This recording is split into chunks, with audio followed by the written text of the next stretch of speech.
hayuning sasomo berarti orang yang terdekat dan sekeliling kita. Di sekeliling kita apa? Ada tumbuhan, ada hewan, ada manusia, dan apapun segala kehidupan yang di sekitar kita itu adalah sesuatu apa yang harus kita tunjukkan oleh sekitar kita. Nah, itu dasarnya apa? Cinta kasih. Nah, makanya kan ini sebagai penggambaran ilmu kawruh budi kan seperti ini. Nah, ketika kita mampu teposiriro, kita otomatis orang itu tidak akan sombong, tidak akan bersifat mempunyai membanding-bandingkan, ya kan. Akhirnya kan ada istilah ojo nanding sariro, ya kan. Otomatis kalau kita sudah tidak bisa menanding soro, kita tidak akan mengukur, bilang ukur sariro. Makanya sebenarnya kunci hidup itu kita memegang 5 kunci ini. Ojo nanding sariro, ojo ngukur sariro, bisa tapo sariro, mawas dirilan mulat sariro. Ketika orang bisa memegang ini, jadi ilmu itu nggak usah apa namanya terlalu banyak satu kebal kitab ini. Hanya sekarang gini, kita belajar dengan kitab dan berbagai lahu apapun, ketika tidak bisa menciptakan 5 ini, sia-sia belakangan gitu. Makanya kan dasar utama, makanya ini adalah konsep ya namanya Trisula Weda. Tri adalah 3, Sula itu dasar, Weda itu pengetahuan tentang kehidupan. Nah, ketika bisa mampu mengenal, makanya kan Trisula itu ketika bisa menjalani hamamayu hayuning diri, hamamayu hayuning sasomo, hamamayu hayuning bawono, maka dunia ini akan terciptalah keadilan. Ketika dunia ini menerima keadilan, maka seseorang akan menemukan kedamaian. Ketika dunia ini merasakan damai, maka semuanya akan merasakan kesejahteraan. Nah, kesejahteraan itu ada 2 sifat, non fisik dan fisik. Nah, fisiknya adalah yang sifatnya kemakmuran. Nah, dan non fisiknya adalah kedamaian. Nah, ini konsep yang akan dimunculkan kembali pada zaman keemasan yang namanya dalam istilah zaman Asmorotoro. Asmoro itu kasih, tara itu yang sifatnya universal, luas. Nah, itu jadi memang tujuannya ada mengadakan acara HUT kemarin, itu akan ada saya menunjukkan tarian Sabdo Palon Noyo Genggong. Nah, itu juga suatu penggambaran tentang kehidupan juga. Sabdo Palon itu adalah penggambaran sifat dari Tuhan itu sendiri. Nah, sabdo itu adalah sabda Tuhan, pengetahuan tentang kehidupan sejati ning urip-urip yang sejati. Nah, genggong, noyo genggong itu adalah bayangan yang bergoyang mengikuti gerak kita sendiri. Makanya ketika orang tidak bisa menemukan, kita belajar dari bayangan diri kita sendiri. Oh, diriku itu begini loh. Nah, kita bayangan itu bukan genggong, itu bayangan dari diri kita sendiri. Makanya ketika kita tidak bisa menemukan jati diri kita sendiri, maka Tuhan itu akan maka manusia itu tidak akan menemukan kesejatian dirinya. Karena untuk menemukan kesejatian diri harus menemukan melalui jagat alit baru jagat gede, ya kan. Ya, jagat gede itu harus mempunyai melewati namanya jagat langgeng. Kalau sebelum mencapai jagat langgeng itu di tengah-tengahnya masih ada jagat gede. Jagat gede itu apa? Alam. Nah, termasuk air, angin, api, tanah, darah, itu kan. Makanya perjalanan di dalam, maka saya mengadakan di Candi Sukuh itu kan ada 3 sab, ya namanya kan jagat bawah, jagat tengah, dan jagat atas yang namanya nirwana. Itu simbolisasi dari ketiga itu untuk menciptakan keseimbangan dunia, perdamaian dunia. Maka saya mengadakan acara kemarin di Candi Sukuh, karena Candi Sukuh itu bagian dari sifat Ibu Pertiwi. Makanya di pintu masuk di Candi Sukuh itu kan ada lingga yoni, tapi lebih dimenonjolkan itu adalah yoninya, sifat wanita. Makanya di Candi Sukuh itu ada relief yang berbentuk lelaki dan perempuan. Itu unsur penciptaan, unsur plus dan minus. Jadi kayak putaran yang itu, yang nama perisai itu yang hitam dan putih. Nah, itu saling melengkapi. Ketika itu bisa, makanya di sana ada kura-kura itu. Kura-kura kan simbol kedamaian. Ya kan? Makanya kura-kura nggak pernah jalannya cepat, alam matan. Nah, simbolnya itu kura-kura ini berbentuk loh. Dimanapun kita berada, kan kura-kura kan rumahnya ya batoknya itu tempurungnya. Iya, tempurungnya itu. Nah, tempurungnya itu menurut artinya itu leluhur kita sudah mempunyai maksud pengetahuan yang begitu sangat tinggi tentang ajaran cinta kasih. Sampai digambarkan dalam sebuah perwujudan relief yang berbentuk wanita dan laki-laki. Terus bentuk kenapa harus kura-kura, batoknya kok bentuk calon cinta ya. Itu memang batok itu kan selalu menjadi rumahnya kura-kura. Makanya kenapa harus kasih, makanya bawalah hidup kita alon-alon waton kelakon. Dengan apa? Dengan rumah kita adalah rumah cinta kasih itu sendiri. Akhirnya orang membawakan, nah ketika dunia ini sudah mencapai keseimbangan itu, maka dunia akan tercipta kedamaian. Karena yang terjadi sekarang adalah identitas bumi sudah kehilangan dengan identitas langit itu secara jagat gedenya. Sama juga diri kita, identitas bumi 4 unsur secara manusiawi ragawi ini sudah kehilangan identitasnya dengan sukmo sejati, jiwa yang murni dari manifestasi Tuhan itu sendiri. Nah, itu pengertian saya seperti itu. Mungkin Kanjeng Anom bisa ada gambaran terkait angka 369 itu sendiri seperti apa? Oke, saya cenderung pada bahwa angka-angka itu lebih pada konsep kosmologis penciptaan. Benar bahwa unsur alam ini tanah, air, api, dan udara ada 4 nih. Tapi jangan lupa bahwa di penutup tahun abad 20 muncul seorang filsuf di daratan Persia, Muhammad Baqir Sadok, yang dia menambahkan satu unsur lagi. Selain tanah, air, api, dan udara, dia menambahkan ada belerang. Kenapa belerang? Jangan lupa bahwa beliau ini lahir dari lingkungan yang terbiasa setiap hari dengan riset kimiawi, dan di antara argumen beliau adalah belerang bukan tanah, belerang bukan air, belerang bukan api, dan belerang bukan udara. Barangkali seperti tatanan fisik dan psikis manusia mengandung keempat unsur alam itu. Tapi yang menarik ini belerang. Orang sering mengatakan, oh saya menemukan mustika belerang, dan itu hanya bisa ditemukan di dalam kedalaman kaldera atau bekas letusan gunung api. Tidak ada tempat lain belerang selain ditemukan di sana.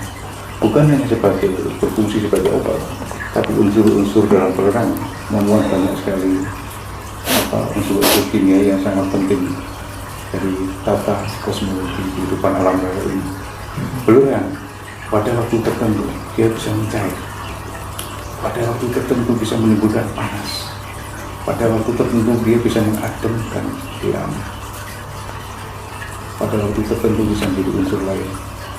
Saya kira saya tidak bicara dalam konteks 369, tetapi dengan menyatakan angka-angka itu bahwa kita sadari bersama bahwa manusia sebagaimana kita ini, saya manusia biasa ya, sudah ditulis dalam mitologi kuno bahkan sangat kuno, manusia adalah penghuni keempat bumi. Sebelumnya ada di mitologi Babilonia, di kitab-kitab perjanjian lama dan Taurat, bahkan barangkali yang terakhir Al-Quran sendiri. Memang manusia ini penghuni terakhir. Sekiranya itu benar secara saintifik ya, saintifik kan selalu berubah berdasarkan temuan, sebagaimana unsur alam tadi itu pada penutup tahun abad 20 munculkan unsur lain. Jangan-jangan misalnya nanti di penutup 21 ya ada temuan lagi, manusia itu dalam bahasa Al-Quran khalifah yang reksa bumi di jagat yang terlihat itu seperti yang terakhir. Karena yang paling awal, jangan lupa, 3 yang paling awal sebelum manusia itu tidak punya sifat wadah, tidak punya unsur tanah gitu. Bin, jin, insan manusia bensin tidak watak seperti kita. Menurut saya dari apa unsur mereka? Jadi ketika manusia diciptakan sebagaimana disebutkan dalam kitab-kitab suci, ketika yang sebelumnya itu protes, loh kenapa Tuhan? Wahai Tuhan, Engkau menciptakan makhluk yang akan melakukan pertumpahan darah di muka bumi. Bukankah aku lebih tahu daripada Engkau? Bukankah aku pencipta? Sekarang kamu sujudlah kepada aku. Tapi barangkali ya, karena unsurnya lebih unggul dari unsur tanah, dia menolak. Dan itu menjadi semacam momen paling abadi, perseteruan paling abadi. Yang sesungguhnya perseteruan pertarungan itu antara manusia dengan dirinya sendiri, unsur-unsur dalam dirinya sendiri. Begitu. Tentu barang siapa yang bisa menapaki tangga-tangga, ada bahasa tangga-tangga rohani, padahal tidak sepenuhnya begitu, karena manusia itu adalah makhluk, bukan hanya makhluk individu, makhluk yang punya hubungan khusus dengan Tuhan, yang dengan makhluk sosial. Makhluk sosial sangat luas. Ada satuan administratif desa, kecamatan, kabupaten, bahkan negara, bahkan dunia barangkali. Nah, peta kosmologis hubungan sosial itu seperti itu tidak kita temukan pada hubungan kosmologis sebelum manusia diciptakan. Hubungan sosiologis menjadi lebih kompleks ketika ada unsur keempat itu, yang dalam bahasa orang-orang pengajian itu khalifah. Karena yang sebelum manusia juga khalifah. Dan unsur Berarti ada istilah avatar. Ya, teman Jawa bisa dibilang adalah pusatnya atau Nusantara, pusatnya khalifah satu. Ya, saya kira itu. Kira-kira buat masukan Pak Bambang. Mungkin Kanjeng Bambang mau. Ya.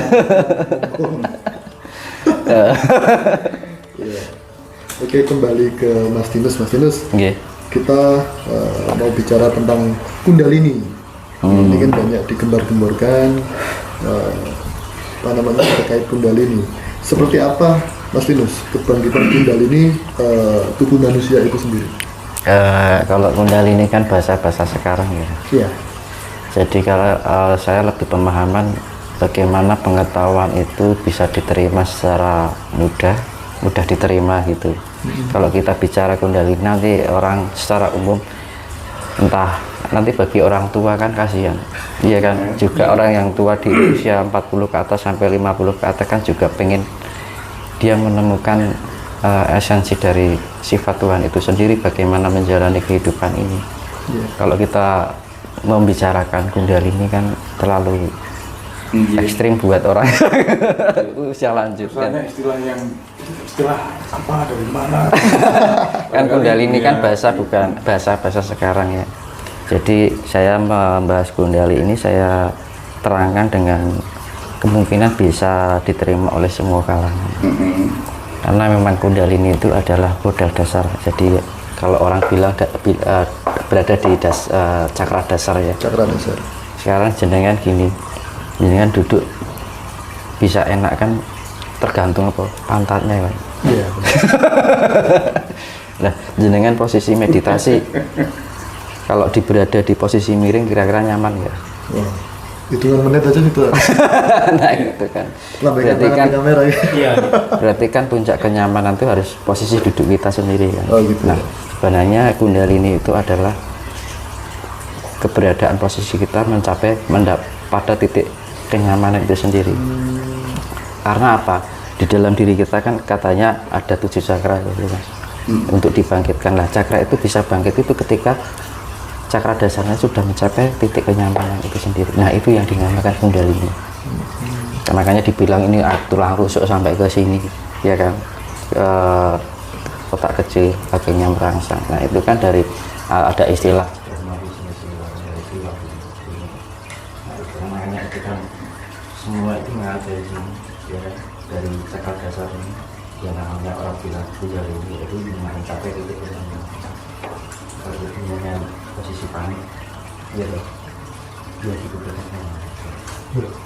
Selama pikiran kita nanti kami tidak bersih, tidak jernih, maka hati kita juga akan penuh dengan kekhawatiran. Adanya tinggi stres, tidak ketenangan. Ketidakketenangan itu memicu pergerakan jantung. Mudah-mudahan ada yang mencapai ini juga. Makanya gunanya kita mencapai titik ketenangan itu, ya kita menemukan relaksasi.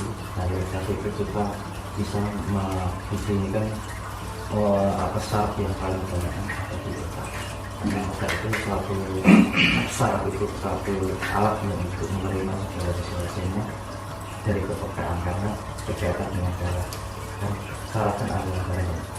Nah, ketika kita pikiran kita pilih bisa ini, maka hati kita juga tidak akan tenang. Makanya kita untuk menemukan kenyamanan dulu. Jadi untuk mengatasi ketika kita lagi ada masalah ini kita relaksasi dulu saja. Iya. Nah, orang pelukis ini ketika melukis itu capek kan? Pikiran dia butuh relaksasi itu saja dulu. Pikiran dan berjalan lagi, inspirasinya keluar. Nah gitu kan. Kan semuanya kan ketika orang bisa mendengarkan pikiran orang Jawa gitu, maka orang itu akan menemukan inspirasi. Nah, tidak rasa jati itu akan dimulai. Nah, nurani itu akan melakukan adanya muncul filosofi kehidupan. Akhirnya dengan filosofi kehidupan itu dia bisa mengamati sesuatu yang merasa. Nah, rasa itu akhirnya timbullah sifat orang yang nurani, akhirnya timbul sifat sini. Makanya sini adalah sebuah hati nurani. Itu mau karena itu makanya orang yang punya jiwa seni, orang yang melakukan hal orang lupin. Nah, kalau alasannya ini belum, kalau pikiran ini belum penuh, mungkin kita akan menemukan proses sesuatu. Maka ketika kita ini dari sini melalui dunia, orang kalau secara teori zaman sekarang kan begitu ya, sini ke kakak atas, kemudian ke bawah. Nah, ketika ini bisa umum, akhirnya menemukan proses sesuatu. Ya kan? Ketika sudah menemukan proses itu, maka ini ada kecerdasan emosional itu disimbolisasi ada kelakuan kita sendiri, namanya dia bilang pas. Itu penggambaran dari sebuah perbuatan. Nah, perbuatan seseorang itu tergantung apa yang dia pikirkan. Ketika pikiran dan rasanya baik, maka karsa pun juga baik. Ketika pikiran dan rasa jelek, maka ya karsa dan perbuatannya juga jelek. Itu makanya dibangun itu, makanya butuh relaksasi, ya kan relaksasi untuk mencapai titik kenyamanan. Nah, akhirnya ini mencapai titik kebeningan, akhirnya menemukan rasa sejati. Ketika rasa sejati bagus, maka karsa pun juga akan mengikuti baik. Maka dibilang kecerdasan intelektual, kecerdasan spiritual, maka kecerdasan emosional juga mengikuti.